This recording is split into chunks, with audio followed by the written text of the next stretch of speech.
tu harta benda, duit sampai masuk habis. Dulu dapat RM50 seminggu, sekarang RM50 sekejap, bukan sehari, sekejap. Betul tak kan? Sekarang ni yang yang dilaung-laungkan, kita akan memperjuangkan gaji minimum RM1,500. Sebut sikit, RM1,500 boleh apa? Ya, bayar sewa rumah, bayar belanja anak, apa tinggal hari ni, kata tak? Nak cerita, memang kita diajar bersyukur, tapi nak bagi tahu betapa itulah nilaian dunia. Kan? Tengok pergi haji, siapa sangka tahun ni dah jadi RM40,000 lebih. Bayar makin mahal, kojo makin susah. Nak pergi umrah pun sekarang 8-9 ribu.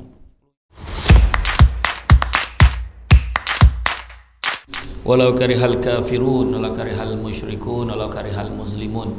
Subhanaka la ilma lana illa ma 'allamtana innaka antal alimul hakim. Rabbi shrah li sadri wa yassir li amri wahlul 'uqdatam min lisani yafqahu qawli.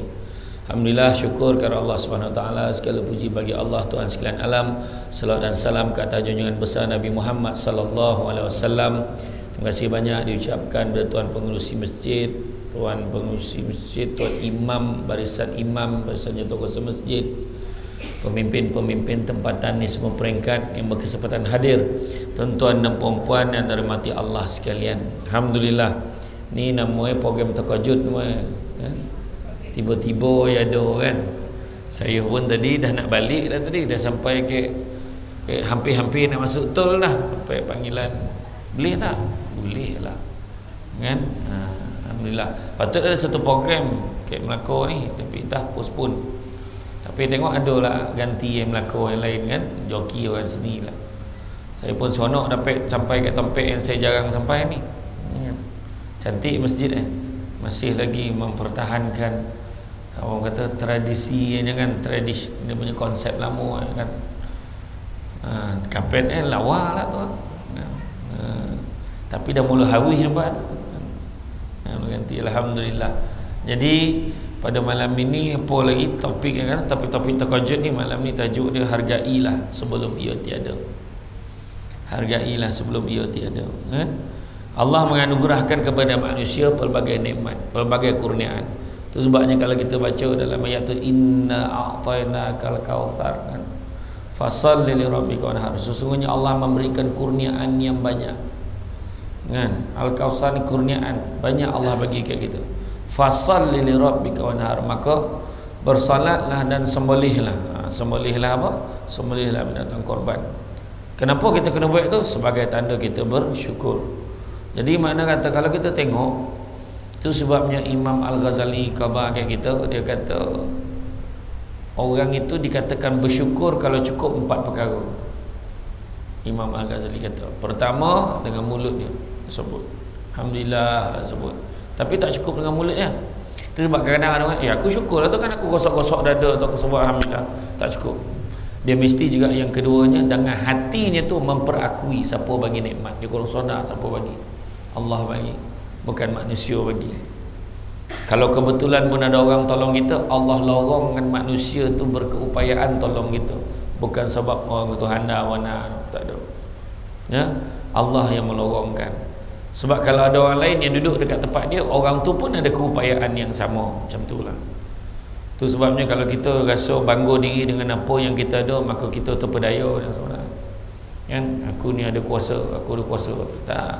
Sampai masa bila dia jatuh, tahu jatuh juga, kan? Aku duit aku banyak, aku kaya, apa aku takut? Sekali kena tipu ke orang, kena tipu. So codik-codik sekaya-kaya dia kena tipu ke orang, langsung tertangkup, kan? Ada orang macam tu. Jadi itu yang kedua, hati memperakui siapa yang bagi nikmat. Yang ketiga, tindak tanduk dan perangai kita mestilah menggambarkan yang kita syukur kepada nikmat. Maknanya semayang. Kalau orang tu dapat nikmat, dia tak semayang, maka dia tak syukur, walaupun dia sebut dia syukur. Tak cukup syukur itu. Itu sebab Allah Ta'ala sebut, la in syakartum la azinannakum wa la in kafartum inna azabi lasyadid. Surah Ibrahim ayat yang ke-7. Kalau kamu syukur, aku lipat gandakan. Tapi kalau kamu kufur, kamu tak syukur, azabku amatlah pedih. Bayangkan, kita senangnya kan, kau tolong aku bagi, kau tak tolong aku tak bagi. Allah Ta'ala pula bagi ke kita, kalau kau syukur aku lipat ganda, bukan bagi lagi, lipat ganda. Tapi kalau kamu tak syukur, Allah bagi azab. Macam mana pula Allah bagi azab lah? Itu maksud dia tadi. Sebab kita tak semayang, kita tak keluarkan zakat, kita tak buat apa yang Allah Ta'ala suruh. Berapa ramai orang bila mampu pergi haji tak nak pergi haji dulu, bila dah PKP barulah tekan amal, macam mana nak pergi, nak pergi. Lepas itu bila dah buka balik tetap tak pergi. Macam tu lah. Ada orang macam tu, dia ingat bila time susah sahaja, kan? Jadi begitu juga yang keempat. Yang keempatnya memelihara nikmat supaya tidak rosak.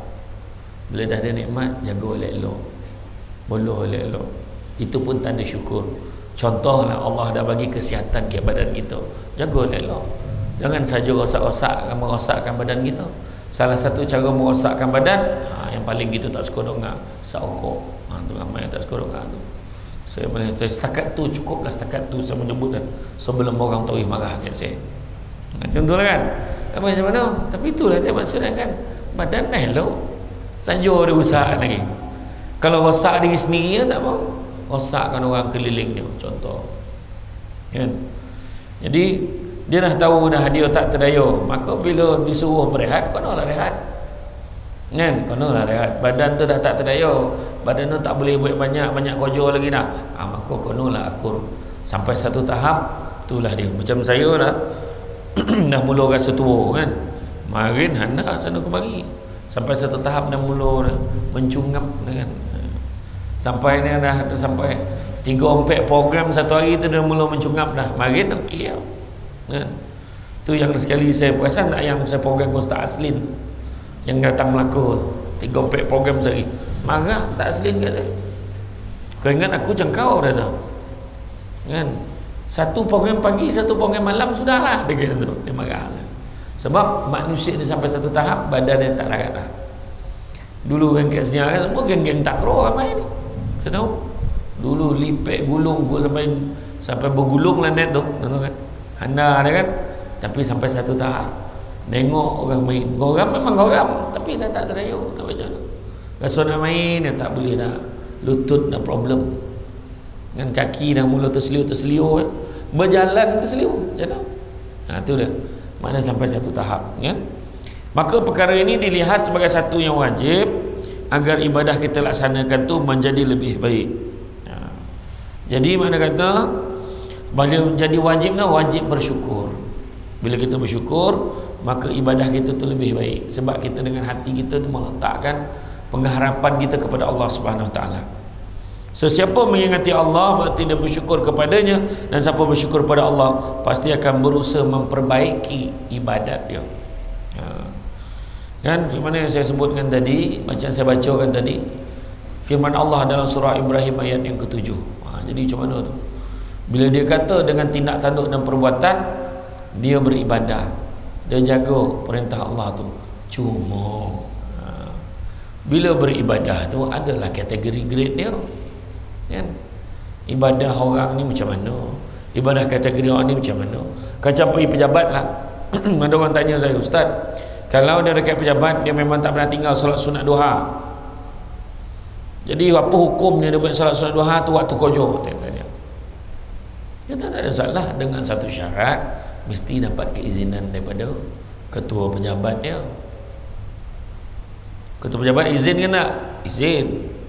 Okay, tapi dari segi hukum, nak hukum warak ke hukum orang biasa? Kalau hukum orang biasa, bos dah izin, okey lah tu, semayang dah, alhamdulillah. Tapi kalau ada kojo, bos tak bagi, kita semayang, bos suruh buat kojo, wajib ikut perintah bos tu, sebab kojo itu lebih wajib daripada solat sunat tu tadi. Kan? Tapi kalau ikut hukum warak lah, kalau dia nak lebih berhati-hati, maka kalau dia semayang duha tu 5 minit, balikkan biarlah lambat 5 minit, ganti balik. Kan? Sebab semayang duha tu sunat saja. Tapi dari kita ni sayang, malah nak meninggalkan solat sunat duha, buatlah kan. Banyak lagi lah kemudahan yang Allah berikan kepada manusia ni. Allah bagi. Contoh semayang jamak qasar, Allah bagi. Itu satu rukhsah, kemudahan yang Allah bagi kat kita. Ya. Tapi kalau saya nak semayang penuh, boleh tak Ustaz? Boleh.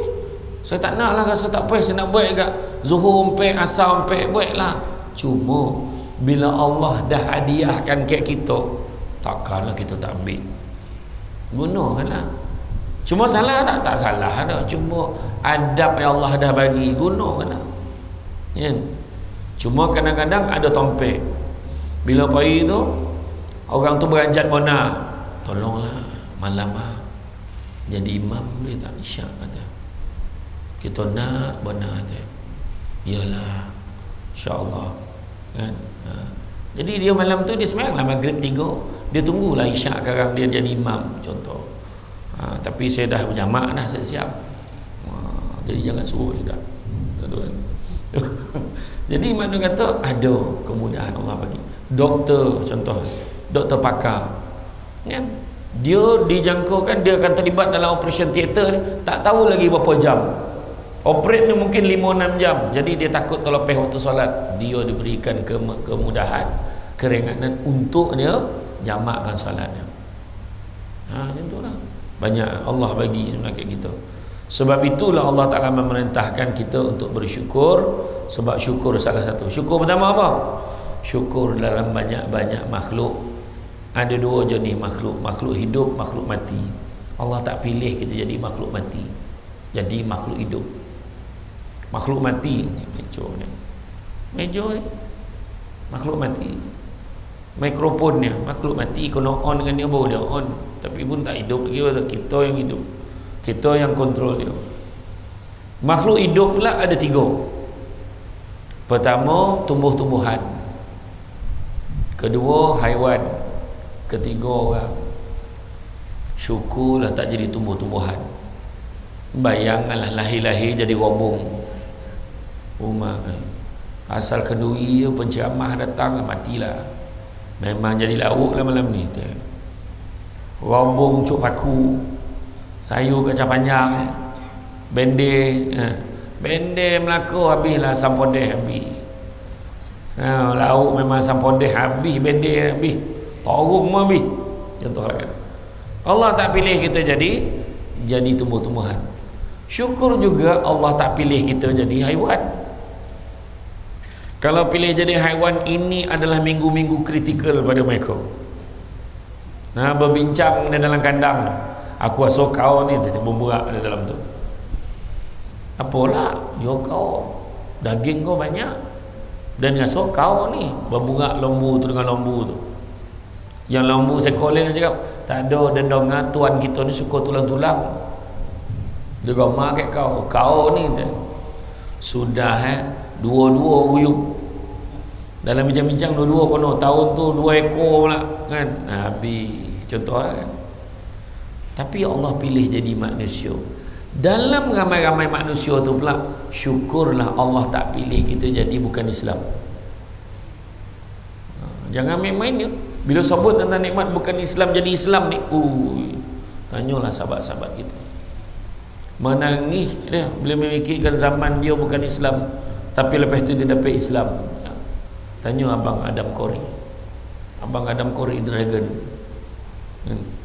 dalam tempoh baru berapa belas tahun dia Islam kan, dia telah berjaya mengislamkan 17 orang lagi sahabatnya. Kita dah berpuluh tahun Islam, seekor pun tak dapat.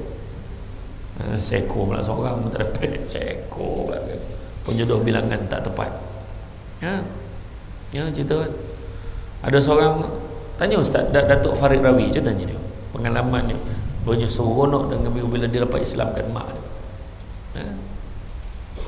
Ada seorang, waktu saya di Mekah, ada seorang ni, dia daripada Sepang.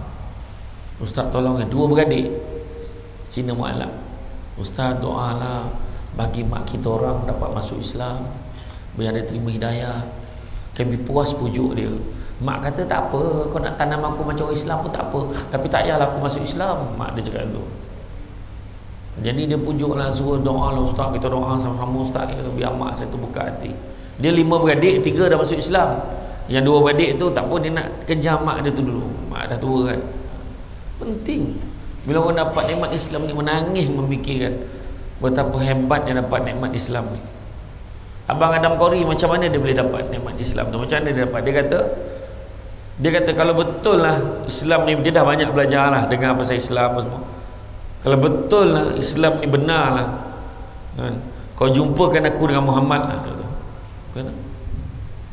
Malam tu ni, satu malam tu dia mimpi, dia nampak seorang lelaki datang jumpa dia, tapi dia tak dapat tengok muka dia sebab cahaya tu kuat betul, silau mata dia, tak boleh nampak image tu, dan dia yakin tu adalah Nabi. Besok tu dia bangun, dia tu pergi mengucap masuk Islam. Betul, orang nak Islam. Kita yang daripada kecil Islam relax kan? Macam tak ada apa-apa kan? Betul, ini realiti lah. Mana mensyukuri nikmat. Dah lah kita ni dilahirkan Islam, syukurlah dapat Islam. Kat Malaysia pula tu, bayangan dapat nikmat Islam tapi duduk kat Palestin, belum tentu lagi kita dapat duduk macam mana. Hari-hari tengok atas kok sampailah peluru berpandu kat Malaysia ni. Kalau berapa orang tu tak ada dah. Macam ni tak ada lah kan? Sebab kita dah, bila kita tak biasa bergaduh-gaduh ni, tak biasa kan? Orang Melaka lain lah, dia bercakap tu macam gaduh, dia tak gaduh pun cakap macam gaduh kan? Tapi itu ni mana kata tu nikmat tu Allah Ta'ala bagi. Dah lah kat Malaysia, kat Melaka lah tu, macam tu kan? Bayangkan berapa ramai orang datang ni naikkan plekat, naik kereta, naik motor pakai plekat, lesen pun tak bawa. Saya nampak tu itu elak kan? Dengan tak berhelmet, dengan kopiah, okey, nak nunjuk nikmat kan? Dengan polis pun dekat tangan macam tu lah, tanda-tanda kan, macam tu lah. Jadi itu semua nikmat yang kita kena tengok, dan itulah nikmat yang paling besar sekali, nikmat Islam. Sebab Nabi memang perjuangan Nabi sampai ke Taif tu dulu, Nabi kena baling batu tu sebab Nabi nak sebarkan agama. Nabi kotuk satu pintu nak pujuk orang masuk pada Islam. Masa tu Nabi kena baling batu, disusun ni budak tu satu barisan mana susun, bagi semua segonggam batu budak tu, kau pergi baling orang. Kau ajar Nabi baling, melurut darah, penuh sepatu Nabi, curah mencurat darah, nak menyebarkan agama. Sebab apa? Sebab Nabi dah dapat soalan bocor. Nabi kita dah pergi naik bertemu dengan Allah. Nabi dah tengok syurga macam mana, dah tengok neraka macam mana, dah tengok seksaan orang tak semayang macam mana, seksaan orang macam ni, makan riba, berzina pun semua Nabi dah tengok. Bila Nabi dah tengok, Nabi nak selamatkan umat dia kan? Nabi SAW menunjukkan keadaan yang sangat kuat sebagai seorang mudah mensyukuri nikmat Allah, dan hendaklah memati orang yang lebih rendah daripadanya dari sudut akal, keturunan, harta, nikmat dan lain-lain. Nabi ajar kita tengok orang yang lagi teruk daripada kita. Kalau kita tengok orang lagi teruk, insya-Allah kita syukur. Kita tengok orang lagi tinggi, memang kita tak puas. Macam mana dia boleh pakai kereta besar? Tak boleh jadi ni. Kawan tu bawa kereta parking kat tepi tu, mak berkilat kereta tak terdaya. Wahal dia kena tengok topi kereta tu, topi kereta kubur. Lepas tu dia nampak kubur, tak jadilah macam tu lah kan? Yang dikejar harta dunia. Contoh lah tuan-tuan ya, ingat tak dulu masa tahun 1980-an dulu, ada rumah-rumah besar berapa biji ya dalam Melaka ni. Saya selalu saya belajar mari dekat sini, saya tahu lah, wah waktu rumah ni, kalau aku ada duit aku nak buat rumah macam tu. Kita kadang cakap dalam hati macam tu. Hari ni orang peduli pun tidak rumah tu, berlambak rumah besar gini, nak tunjukkan betapa sementara rumah yang orang goma lawa sampai masuk buruk, jadi lama rumah tu. Tanyalah pengasas masjid ni, orang yang mengasas masjid dulu, kemudian lawa masjid ni. Kamu kan kata tak lawa dah, tapi dia dah jadi klasik Ada banyak masjid-masjid moden naik, betul kan? Itu memang adat dunia. Adat dunia. Boleh ke tu, kita rasul baru. Kau ajak lepas sebulan tak bayar, ada rasul lama dah. Terutama waktu hari jadi rotek mati. Aduh. Serontak pula tu kereta-kereta lain dengan motor lain pun sama. Kereta motor, kereta bini serontak, rotek mati. Mana? Dunia ini sementara sifatnya, apatah lagi yang berada di dalamnya lebih lagi sementara sifatnya. Tu harta benda, duit sampai masuk habis. Dulu dapat RM50 seminggu, sekarang RM50 sekejap, bukan sehari, sekejap. Betul tak kan? Sekarang ni yang yang dilaung-laungkan, kita akan memperjuangkan gaji minimum RM1,500. Sebut sikit RM1,500 boleh apa? Ya, bayar sewa rumah, bayar belanja anak, apa tinggal? Hari ni kita tak. Nak cerita, memang kita diajar bersyukur, tapi nak bagi tahu betapa itulah nilaian dunia. Kan? Tengok pergi haji. Siapa sangka tahun ni dah jadi 40,000 lebih.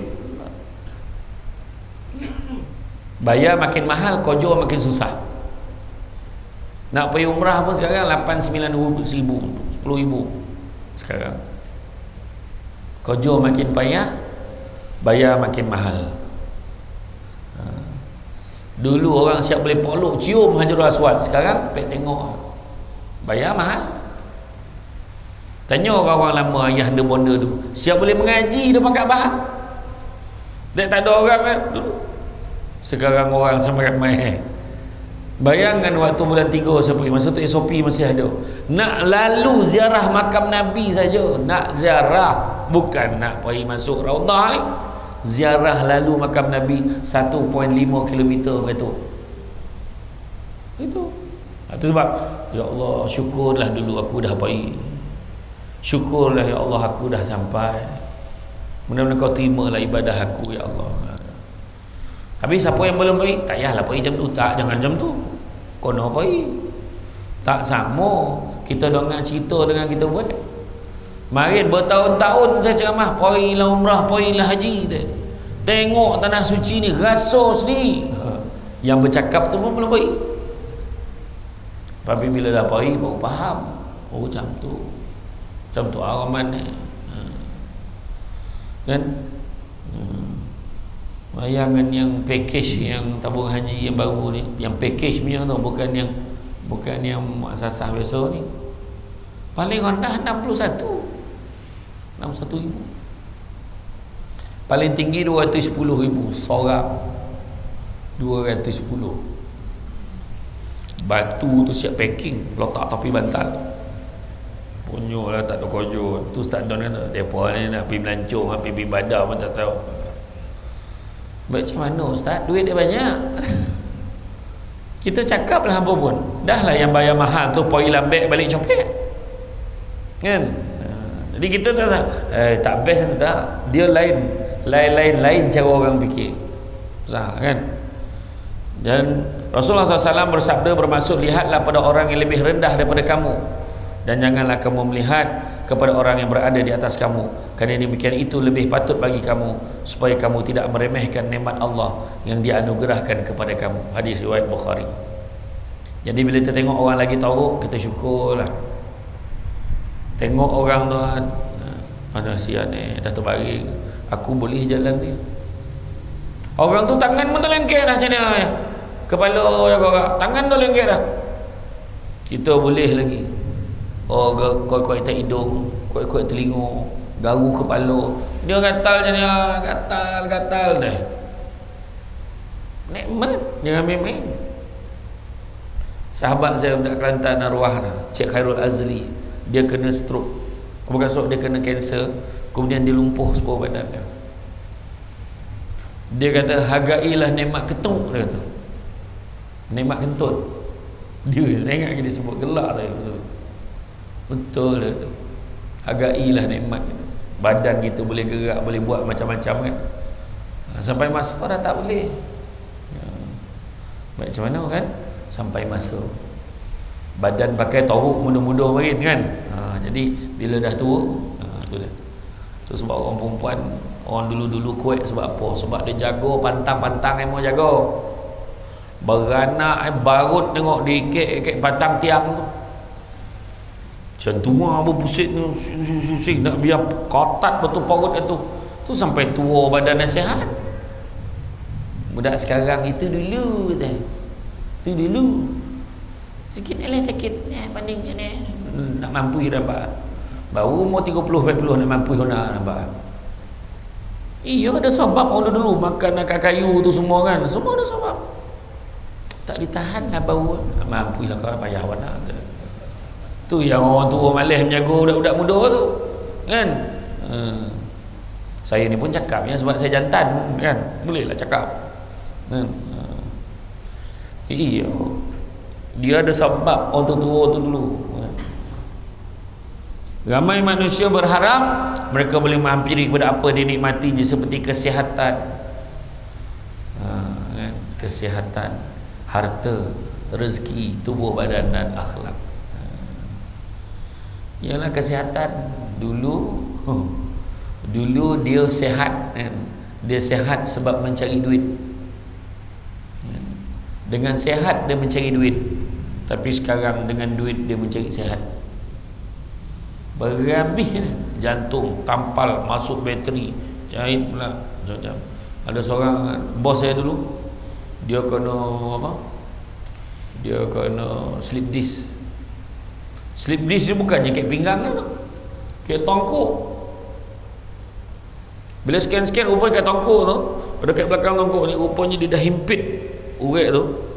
Jadi menyebabkan dia berjalan pun tak stabil. Sakit lah tu. Operate pula tak boleh potong belakang sebab banyak urat sensitif. Kek depan sambalih je. Kek SUKM tu. Zam. Lepas tu buka, botolkan kek belakang tu, cabut tukar dengan titanium. Pam. Macam bengkel motor apa. Lepas tu dijahit. Tak jahit. Sakit. Tapi alhamdulillah elok dah. Sampai masuk kan? Sampai masuk. Berbayar kan, bayar dengan duit mencari sihat. Tu dia. Hari ni makanlah apa yang boleh makan. Sampai masuk kena ulam dengan ubek pun boleh makan. Makan ni mulalah koreh kaki gaut. Segala benda ditolan ni, kotam, udang, segala binatang laut tu semua ditolan. Janji ada apa lalu ditutuh habis licin. Sebaik kulit korang tu tak dibaham sekali.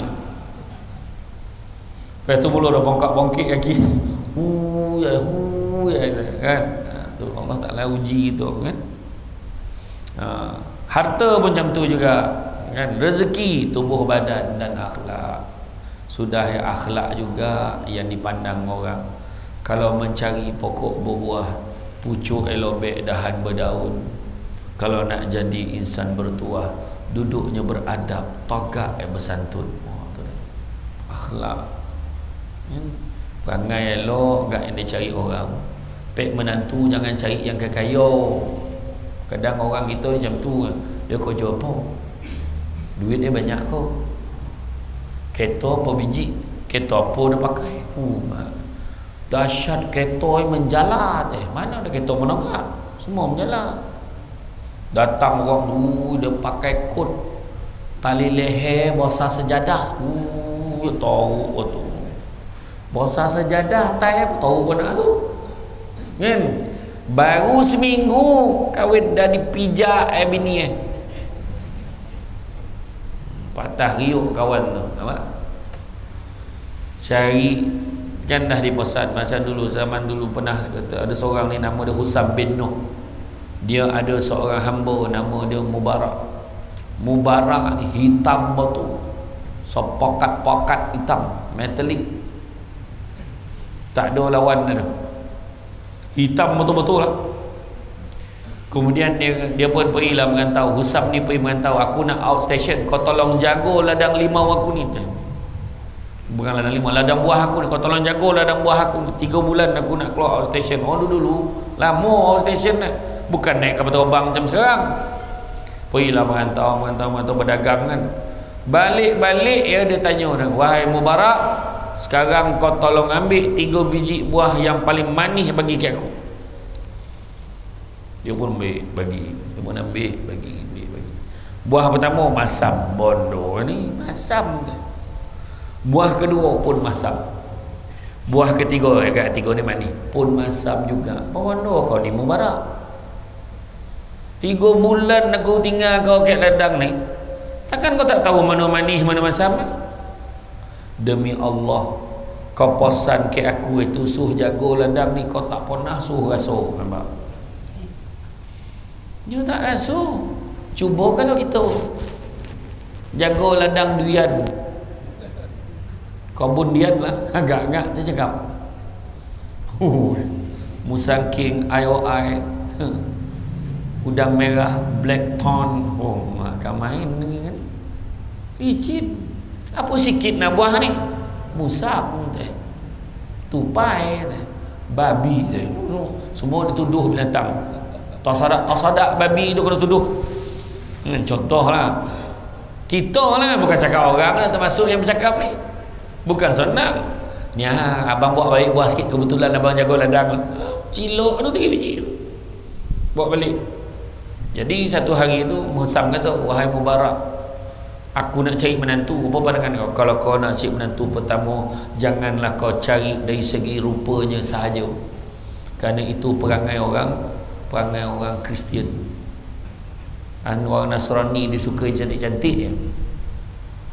Kedua, janganlah kau pilih semata-mata kerana keturunan, tu perangai orang Yahudi.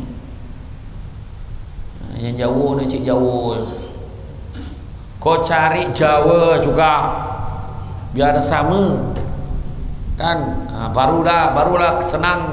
Agak macam itulah cakap kan.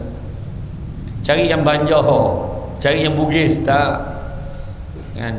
Yang ketiga, janganlah dicari hanya disebabkan sebab Yahudi, memang dia nak Yahudi juga. Yang ketiga, jangan disebabkan harta, kerana itu tanda kau gila dunia. Habis macam mana? Carilah yang beriman dan bertakwa. Jadi Usam kata, kau macam tu puas aku cari dah tak jumpa, kau lah kahwin dengan anak aku. Kenapa yang Mubarak kahwin dengan anak walaupun hitam? Nampak? Iya, kita jangan petikaikan apa laki golap bini lawa, jangan petikaikan pula. Hati itu baik, muka lawa, hati kohok jadah atau kohok punya pokat kotor hati itu kan. Aduh, yang dongking orang, perut main tak elok dengan orang. Nampak orang naik pangkat tak boleh, nampak orang ni tak boleh, nampak orang ni semua tak elok, dia je elok. Dia tak tahu orang menyampah dengan dia dah kan. Jadi carilah yang beriman dan bertakwa macam tu. Tapi suami yang ada tu jangan cari lain pula. Okey dah tu kan. Mudah-mudahan elok lah tu. Manusia ni dalam proses perubahan. Jangan orang perempuan nak lelaki yang sempurna, kita pun tak sempurna. Biarlah kita jadi sempurna dan menyempurnakan. Macam tu ayat. Macam cerita bisik-bisik Gelora tu lah. Jad dengan Arumi tu kan. Dah baik belum dah? Dah baik belum Jad dengan Arumi tu? Baik-baik tak tahulah, nyampah lah kan. Tak tahu. Kau dah habis? Oh dah habis? Oh, mana tengok lah. Tajuk nak tahu tu kan. Saya tak tahu dah. Saya tahu tengok iklan ni ya. Tak nampak iklan ni. Jadi mana kata kita bersyukurlah dengan apa yang kita ada kan. Orang kata kok sikit apa, kok sikit sama rasa kan, kok banyak sama kongsi kan. Melompek sama patah, torajun sama basah, ke bukit sama didaki, ke lurah sama turuni. Iya. Hati gajah sama dilapak, hati kuman sama dicicah. Macam mana hati kuman nak dicicah kan? Maksudnya kongsi sama-sama, jaga elok kan. Ada masjidnya hidup kan sama-sama, alhamdulillah. Walaupun masjid ni kedudukannya nak kata jalan utama tak, nak kata jalan tak, dia antara-antara kan, selekor. Ini kalau berracing ni, ni ngomong kona maut ni, selekor ni. kan? Sama-sama kita hidupkan rumah Allah. Jangan buat rumah ni kita sound orang macam rumah di rumah kita. Kau pahal datang sound orang. Tiba-tiba orang datang sama ni tak nampak muka kau pun. Wah, soundnya pula. Tapi kira hendak lah masjid ni dengan tahap terkojut ramai penuh. Melempah sampai keluar. Ni saya kira malam ni tak kurang 10,000. Pasal ramai. Tak yang lalu lalang depan tu semua saya kira tadi tu. Yang ke jalan besar tu semua saya kira. Dan kemudian rezeki, tubuh badan dan akhlak. Kemudian dia akan banyak memuji Allah dan mengurniakan nikmat yang kepada Allah yang mengurniakan nikmat berkenaan. Rasulullah SAW bersabda bermaksud apabila seseorang melihat orang yang terkena musibah kemudian dia mengucap alhamdulillahillazi afani mimma ibtalaka bihi wa faddalani ala kasirin mimman khalaqa tafdila, yang bermaksud segala puji bagi Allah yang menyelamatkan aku daripada musibah yang Allah timpakan kepadamu dan Allah memberikan kelebihan kepadaku melebihi makhluk-makhluk lain, maka musibah itu tidak terkena padanya. Hadis riwayat Muslim. Makna kalau orang lain dah kena musibah tu, syukur ke kita ni, ya Allah musibah tu tak kena ke aku, ya Allah jauhkan aku daripada ujian seperti ini, ya Allah, macam tu. Jangan kita kutuk, itulah kau dan dah cakap jangan bagi laki kau pakai motor besar kan dah tersangkut ke pokok kelapa tu. Itu tak elok cakap macam tu. Doa, ya Allah mudah-mudahan memudahkan, ya Allah jauhkanlah aku daripada ujian seperti ini, ya Allah. Doa macam tu. Ya. Contohlah kita nampak ada orang tengok dalam berita seorang pegawai kerajaan telah ditahan kerana menerima wang suapan sebanyak RM5,000. Contoh. Maka dia jika sabit kesalahan, belum sabit kesalahan boleh didenda dan penjara. Contohlah kan. Kita pun cakap itulah dia tak sadar diri, tak bersyukur. Dah ada jawatan ada elok, buat perangai. Pertama, kita tak tahu benda tu betul ke tidak. Yang kedua, kalau kita cakap macam tu macamlah kita ni baik mana. Kita belum diuji. Cuba orang tu datang depan kita bawa sebuntil duit. Sebuntil, bukannya sepaket, sebuntil buat. Zap, duit ni untuk kau. Belum tentu kita jadi lagi baik pada orang lain, betul tak? Itu sebab ya Allah jauhkanlah aku pada ujian seperti itu. Janganlah ada orang datang bawa duit sebuntil macam tu. Aku belum tentu kuat, ya Allah. Macam tu lah. Macam perempuan lah nampak orang lelaki tu bini yang 3. Kata nak mati mampu lagi baik. Jangan. Doakanlah kebahagiaan orang tu sambil-sambil kita cakap, ya Allah jauhkan aku daripada ujian seperti ini, aku tak kuat, ya Allah. Doa. Lepas tu jaga laki elok. Ini dengan laki tak jaga elok, bongi. Tu yang laki tu duduk masjid muka macam ni. Kau balik lepas isyak dengan kau dah balun dengan kau lambik. Kelang kabut balik sampai selipar sebelah lain. Dia takut bini marah. Oh, garang dengan bini tu. Kau bini kau berapa dengan kau? Dia tongking dan ditompik Kau okey tu dengan kawan tu pula. Aku ni lagi lah kena berdiri atas kursi lagi tahu.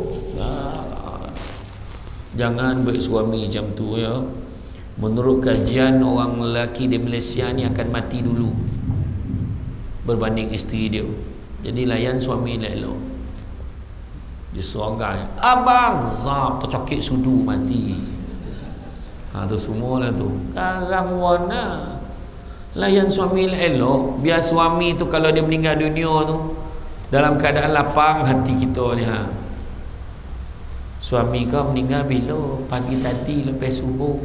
Ada tak tanda-tanda? Tak ada, malam tadi elok. Dia siap cakap sedap betul lauk kau masak leha. Lauk apa kau masak malam tadi? Lauk kegemaran dia lah, telur sak kicap. Dia punya bodong, dia 5 kaping telur tu dibalun malam tadi. Bodongku keluar telur tu. Jadi senyum yang meninggal bagi tu nampak. Apik apa dia hajat ni? Kita lah dalam keadaan menunaikan. Ini tak bongi. Abang dia marah lelaki tu. Nak apa? Bubur lah. Bubur yang minta. Bubur apa? Bubur nasi lah. Bubur tu. Pergi boleh kat lehat tu. belilah kek apa? Beli kek kedai. Rumah flat, naik lift, tersapit kepala kek lift, mati. Yang selamat bubur. Manalah bergaul? Tak sampai buat bubur tu. Allah, sedih ibu. Yang jadi mangsa imam dengan makmum. 3 malam tahlil bubur. Makmum bertanya lah, malam ni bubur juga. Macam tu lah Pak. Dia teragak ke arwah ni tu. Masa arwah tu nak kau tak bagi. Dah sudah kau paksa orang lain makan bubur tu. Contohlah. Ni pun ada juga isu ni orang cakap. Tahlil menyusahkan keluarga si mati. Siapa yang paksa cokik suruh orang tu mazhab? Tak ada. Tahlil tu kalau dia nak buat. Kalau dia tak nak buat, dia bosan kat imam. Buat kat masjid boleh. Tak ada makan pun orang buat, tak ada masalah. Apa ni buat-buat kan? Iya. Janganlah memutabolitkan bodoh yang kau tak buat kan. Macam orang ni tuan-tuan. Kalau dia melihat orang kurang harta, dia bersyukur dengan lapang rezeki dia. Pergi ke Kelumpur lah. Ya Kelumpur Bandar Melaka ni boleh pergi ke 2-3 pagi naik motor, naik kereta round. Bergelandangan tidur. Topi-topi jalan, topi longkang pun ada. Dia dah ada pot dia. Dia bagi dengan teh kotak tu. Masa tu tidak aku ada rumah. Katil dia pun dah penuh dah. Bini dia ni penuh terbelah tu dah. Tapi ompuk tilam gitu. Syukur. Melihat orang yang kurang harta, dia syukur. Dia melihat orang sakit terlantar hospital, bersyukur dia sihat. Melihat orang yang dihukum penjara bertahun-tahun, dia bersyukur dengan kebebasan yang dimiliki. Melihat orang lain masih tidak punya anak, dia syukur dia dah ada anak walaupun seorang. Tengok orang tu kurang akal, 9 kurang 1 nak jadi 10. Dia tu 9 tu, maknanya kurang akal. Ada istilah orang sebut 9. Jadi syukurlah kita tak macam dia kan. Dia best kan jadi orang gila ni, jangan cakap. Nampak tak? Sana dia tak susah kan. Mana kata tak susah? Dia yang tak susah tapi dia nyusahkan orang. Senia ngantak berbaju seluar tolong deh. Berdiri di depan kita, zap dia buka seluar. Poning tak boleh orang perempuan. Seminggu tu bayang jangan main-main. Kan? Nyusahkan orang. Itu sebab juga begitu juga kalau kita melihat hidupnya tidak berpegang pada agama, kita pasti bersyukur dengan nikmat taufik dan hidayah yang Allah berikan kepada kita. Jadi mana kata pentingnya kita bersyukur. Macam tu jugalah bila kita tengok apa yang berlaku pada sekarang ni tentang kisah bagaimana kita dokek nak menyambut hari raya Aidiladha. Orang dah heboh ni, berselirat iklan pasal korban. Dekat sini pun dah tentu dah berapa ekor lembu dah. Berapa ekor lembu masjid ni? Berapa? 7 ekor. Satu bahagian 760. Steady sini murah lagi. Dompet lain semua 800 setengah. Wahal muka seiras. Macam mana lah harga boleh mahal? Muka lebih kurang ya, nak kata handsome sikit kau banding tu tak ada, dah sama lembu kan. Saya pun sama poning bila berlakon iklan itu, berlakon iklan YBIM tu kan, yang korban tu kono lah poi ke ladang ke kebun ke kandang lembu ke banting rumah. Ini mau aku pula orang tak jumpa dekat dalam ladang ni kan mari orang masuk ladang sampai orang tu kono kan. Tu takut tu. Ni jatuh tak hilang keluar. Lain pun tak ada sinyal. Sebiji macam tu dah. Berlakon. Barang lembu je nak topuk-topuk kepala lembu tu. Memang saya tengok muka daripada ujung sampai ke ujung sama. Kan? Tak ada beza dah kan. Tapi bersyukur sebab sini 760, topek lain 800 setengah pun ada. Korban di Palestin satu bahagian 2000. Lagi tahu telinga pun berlubang mana tembak kat peluru tu. Agaklah tahulah, tapi memang susah nak bawa masuk daging ke Palestin. Dia orang lagi azab kat sana. Itu sebab kita bersyukur. Tanda kita bersyukur. Tak usah lagi habis duit berapa ekor sekarang lembu? 5,000. Hus. Mana dapat 5,000 sekarang? Kalau dah 760, mana seekor berapa tu? Oh, 5320. 5320. Itu saiz tu tak besar tu. Ada yang 6,000. Besar. Ini nama dia selemdang. Lembu campur seladang. Selemdang. Selabu dia kecil sikit. Aduh macam tu kan. Iya, sekarang ni harga mahal macam mana? Kan harga barang makin naik. Ayam lah dah tak jumpa. Mahal lah lembu tu. Ya. Jadi itu sebabnya. Tu ada yang cakap tu. Ya, ada yang cakap tu. Ini apa? Mimpi Nabi Ibrahim ni apa? Kata. Mimpi Nabi Ibrahim tu mimpi setan. Kan ada seekor tu cakap tu. Lepas tu kan ada siapa ni tahu pasal perempuan yang sama lah, yang tahu pasal di Bahno tu. Kan kalau nak share, tolong pastikan share gambar dia yang menutup aurat. Marahlah seorang tu. Dia ni siapa? Nak ajar-ajar orang. Parah untuk seekor. Saya tak nak sebut nak siapa, tapi bukan orang Malaysia lah, orang Afrika, orang mana tak tahulah tu. Warning tu kan. Dia boleh cakap mimpi Nabi Ibrahim tu mimpi setan. Kau tahu tak mimpi Nabi Ibrahim tu macam mana? Mimpi Nabi Ibrahim ni sebenarnya satu ujian untuk Nabi Ibrahim. Kenapa Nabi Ibrahim kena sembelih anak dia? Kenapa? Apa sebab Sebab nak uji sejauh mana dia taat pada perintah Allah dengan tahap dia bukan senang nak dapat anak. Bertahun-tahun, puluh tahun menunggu nak dapat anak. Dah dapat anak pula tak dapat duduk sekali, berpisah. Sebab ada tugas-tugas nak dilaksanakan, dan bila dah dapat duduk sekali baru nak bermanja dengan anak, keluarlah perintah suruh sembelih anak. Masa tu ujian yang sebenar datang. Beliau tanya kat Siti Hajar, kalaulah mimpimu itu disertai dengan perintah Allah, maka laksanakanlah dia, wahai suamiku. Tapi kalau mimpimu itu tidak disertai dengan perintah Allah, maka anggaplah ia sebagai mainan tidur.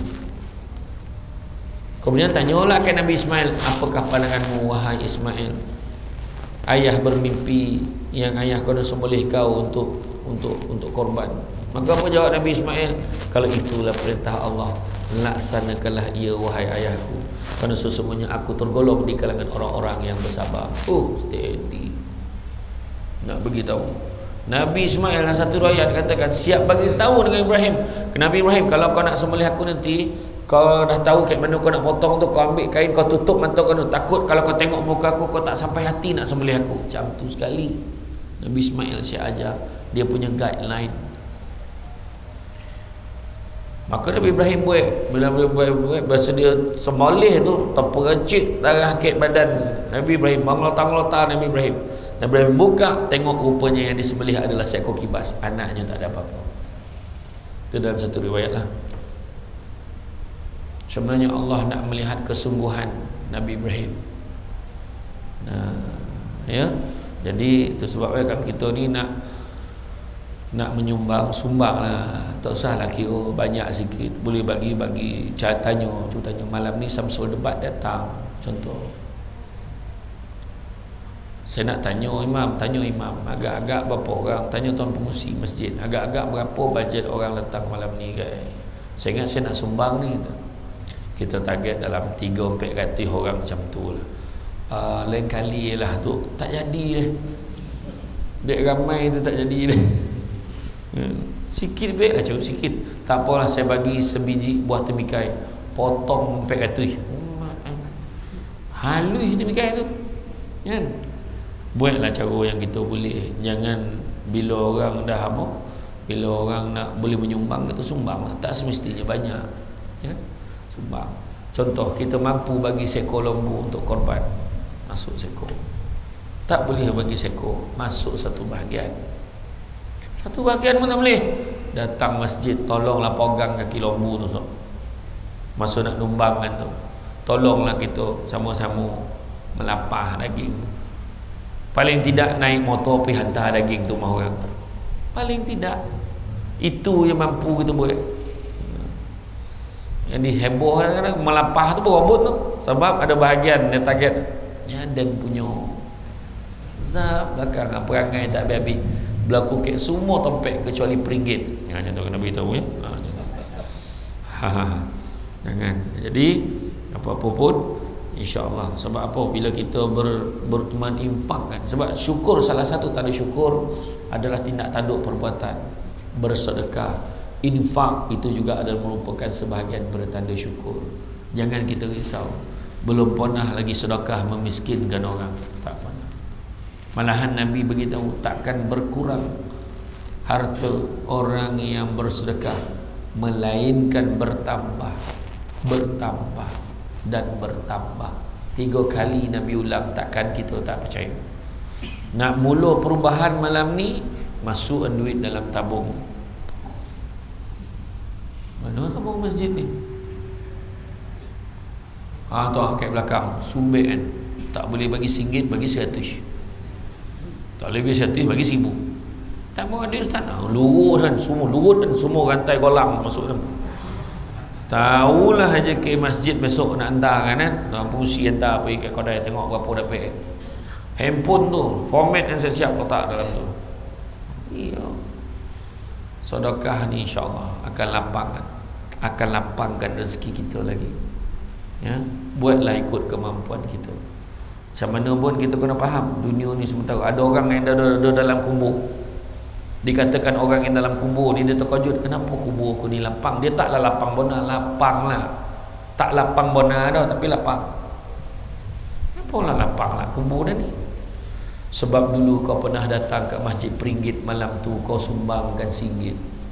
Itu paling ikhlas kau bagi, kau tak ada tanya-tanya dah. RM1 macam ni lapang kubur dan. Kalau dia tahu dan bagi semua harta dan. Tapi dah terlambat. Dulu time boleh bagi, kau tak nak bagi. Nabi susah hati tau. Ada satu petang tu Nabi lepas main asar, Nabi berlari Nabi nak balik rumah, kerana Nabi nak selesaikan. Baru ingat ada 7 kotul omeh ke rumah, tak selesai lagi. Pergi sedekah bagi ke orang. Susah hati Nabi bila ada harta dalam rumah tu. Kita pula macam mana? Susah hati kalau tak ada kan? Bukan cakap orang, termasuk yang bercakap ni. Poning kan, alamak ni duit minyak ada tak ni nak balik ni, contohlah kan, cukup tak? Ada sekali saya kono duit habis, ceramah ada kat Johor baru, ceramah untuk semua rakyat Singapura. Alhamdulillah ceramah pukul 11 lebih habis ceramah, 9 sampai 11. Minum balik dah pukul 12. Dia pun bagi envelope, bagi duit, semua duit Singapura. Sudah minyak nak isi ni. Masa tu baru tahu tengah malam tak ada nilai duit Singapura tu dah. Polis stesen minyak pakai duit Singapura boleh tak? Mahal ni adik tukar. Tak nak tu. Masa tu baru tahu kan nilaian ni. Itu cerita tu. Jangan walaupun RM1, walaupun sikit, tapi yang penting istiqamah. Kan? Contohnya sedekah, kan Nabi pesan barang siapa nak dimurahkan rezekinya jangan tinggal 2 amalan ni. Pertama solat sunat 2 rakaat sebelum subuh, dan yang keduanya sedekah subuh. Jangan tinggal, insya-Allah murah rezeki. Ambil nombor akaun masjid. Masjid ni nombor akaun ni pakai bank ni, bank Islam. Okay. Masjid An-Nur Peringgit kan, ya, An-Nur Peringgit laku. Bank Islam Malaysia Berhad. Description, doakan saya kaya. Tak ada. Amount RM1. Itu tak ada datang amount RM1. Tak ada. Nampak macam mana kan mempertahankan keseringitan daripada dulu sampai sekarang. Bila sedekah hari Jumaatnya, pisang tak habis pisang. Konan baru laku semua. Kan tak habis. Itu bukan tak boleh bagi pisang, cuba upgrade. Minggu depan anggur, minggu satu lagi nasi Arab. Itu mau masuk dalam khutbah anggur Australia seedless grape. Contoh masa tu masuk dalam khutbah kepada jemaah di belakang sana, jangan nasyid mengerjakan anggur saja, ingat orang kemudian. Imam lembik keluar tak masuk dah tu barang ni. Tak ada lah, tapi itu dah kita upgrade lah sumbangan kita bagi orang, bagi yang terbaik. Macam Nabi kan, Nabi bagi yang terbaik. Nabi baju Nabi yang baru, Nabi bagi orang minta, Nabi bagi. Sahabat minta baju, bagi. Sampai baju kedua bagi, baju ketiga Nabi tukar bagi, sampai baju komplet Nabi tak cukup, ini je baju yang aku ada. Sampai tahap tu Nabi gitu. Kita bagi keto, contohlah saya nak tanya, kalau laki rumah kita ada 4 biji keto, satu keto baru boli, yang keto yang paling lama sekali keto Proton Saga yang Dr. Mahathir rasmi ke Jabatan Pulau Pinang begitu. Orang datang, dia nak pinjam keto, kau boleh tak? Agak-agak keto nombor 1 ke, keto nombor 2, keto nombor 3 ke, keto nombor 4? Saya nak tanya orang perempuan, jawab. Keto nombor berapa bagi pinjam ke? Jawab. Pek, mbak. Ikhlas? Pek. Dengan gaya tu, pek kata. Itu contoh, pun tak ada pek dia bagi nombor 1. Pek. Kita bagi tak ada tahap menyusahkan diri kita. Kita bagi tahap yang paling, yang kita dah benda yang kita tak nak, kadang kita bagi ke orang. Itu masalah kita kan? Kita tengok Puak Ansar dan Muhajirin dulu. Bila Muhajirin sampai, dia kata, bini aku ni yang mana kau nak, kau cakap je. Macam tu lah, mana kau pilih lah mana satu, kau ambil lah. Yang ni saudara ni pula tak ambil kesempatan, tak apalah, aku tak nak dapat tanam, cucuk tanam jadilah. Macam tu lah. Kita pilih mana bini nak, macam ni lah. Dan orang milih agak lah. Iya. Macam tu lah tahap kan. Kita ni bukan cakap orang, kita ni memang iman kita tahap yang dipih. Macam tu kan? Alah, dengan godaan tu kan. Kalau jiran sebelah bagi tu, bagilah yang elok-elok ni. Ambil lah, apa mana kuih lapis. Kuih lapis seloyang kau bagi aku, apa banyak bona. Kebetulan tak jadi bagi orang baik. Bagi-bagilah elok-elok. Orang asam betul. Bagi elok-elok. Ni rambutan nak. Rambutan ni pun ni rambutan gading. Yang lisut-lisut dia tinggal. Yang lisut-lisut bagi orang baik. Bagi yang elok. Contohlah, bagi yang terbaik. Jadi tuan-tuan dan puan sekalian, rasa cukuplah tu ya. Cukuplah tu. Apa-apa pun sedekah. Tanda kita syukur. Kadang-kadang kita nak kayu, kita nak senang, kita nak ni, tapi modal tak nak keluar. Modal lah sedekah. Percaya cakap saya, sekali kita dapat kelazatan sedekah, kita tertanya-tanya, okay, mana lagi aku nak sedekah? Allah bagi ganjaran ni macam-macam hikmah. Kadang Allah bagi hikmah, sedekah kita kat sini, anak kita kat kelumpur pandai. Nampak? Kita sedekah kat sini, rupa-rupa kesihatan anak kita kat tempat lain terjaga. Contoh, yakin dengan rezeki Allah bagi kat kita ya. Jadi tuan-tuan dan puan sekalian, itu saja daripada saya. Saya ucap terima kasih banyak.